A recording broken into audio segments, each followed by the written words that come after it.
You're posting it on Facebook, aren't you? And so TED made a bunch of rules for TEDx, but BIL is more like an unconference where there aren't any rules, and so they started having satellite BIL conferences, and it follows TED around, but then they sometimes be in other cities like LA and San Francisco. And the biggest one is Tunisia. So apparently there are large conferences with almost 1,000 people, and like high schoolers will put on many tiny BIL events. I think you said in April is the biggest month. Yeah. So I thought that was fascinating. Yeah. I had no idea, but so it still exists, and this is 11 years later, and it's spreading around. So that's awesome. I think this is probably the biggest BIL area in the world. I think so. Yeah. It is. It's so funny. Yeah. And so he's the organizer, the founder for 2012 for Tunisia. That's awesome.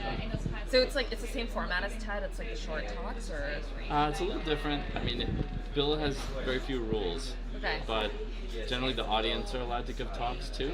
Oh. So the format will have usually multiple stages. Like at least if it's a big one, where there can be some like big stage, which is sort of reserved for better speakers, and then like smaller ones where you can practice, or else they'll do like the main talks, and then afterwards they'll let anybody speak. Right. So it's a very like egalitarian version of TED as opposed to an elitist version. So there's no license fees, nobody makes money, not very many rules. Okay. And we don't like rules. We don't like order. Right. Yeah. It's a total chaos. Right. We like experimenting things. We are trying new things. Like I told him, we have the session on the beach as a camping. We do, and so it's anarchist TED. I like that. Very much. Yeah. And that type. Right. I brought a bunch of speakers over from TED to BIL. So I took some of the interesting speakers who would like that sort of thing, or would be annoyed at TED. Right. And brought them over to BIL, like Garrett Lisi, who's a physicist who came, and Aubrey de Grey, the biogerontologist, and a few others. And I just brought over some random attendees. Nice. And from there, it just kind of kept going, which honestly I didn't really even know what was happening. And then I told some of my friends that I was in Tunisia, and they said, that BIL is big there. So they told me to meet. I'm going to tell you something. There is a lot of I came across a lot of volunteers down in the lobby, and they are all from BIL. We are as big as that. You can't go to a single event around the country without finding someone or somebody from BIL. So did you say there was 20 BILs per month in April or something? Yeah. Does that reflect an anarchist sensibility? Because upset that we snuck people in, and they would say anybody who helps sneak somebody in can never come again. Right.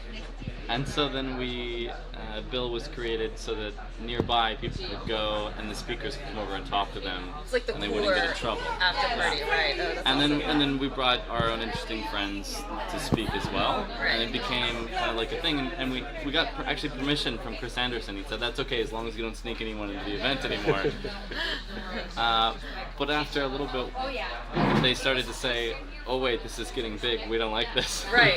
Yeah. And so they created the TEDx platform, so they could That have was rules. like a competing thing. so the TEDx was created because of BIL. Yes, yeah.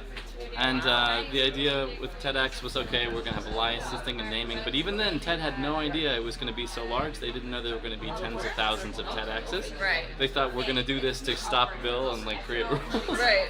And now TEDx is the main event for TED. TEDx is really bigger than TED at this point.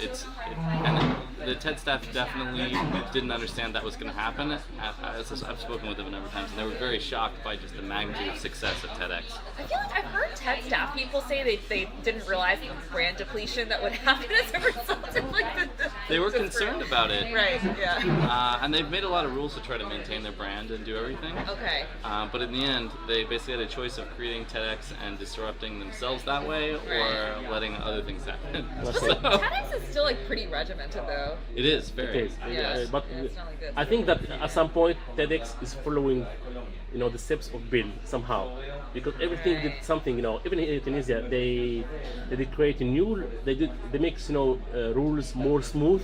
They change it. Okay, there was. Camrouan C Thompson. I'm director for the Human Rights Foundation and an original member of BIL from Los Angeles. My friends helped start the first BIL after a TED conference when TED got upset that we were sneaking people into their conference.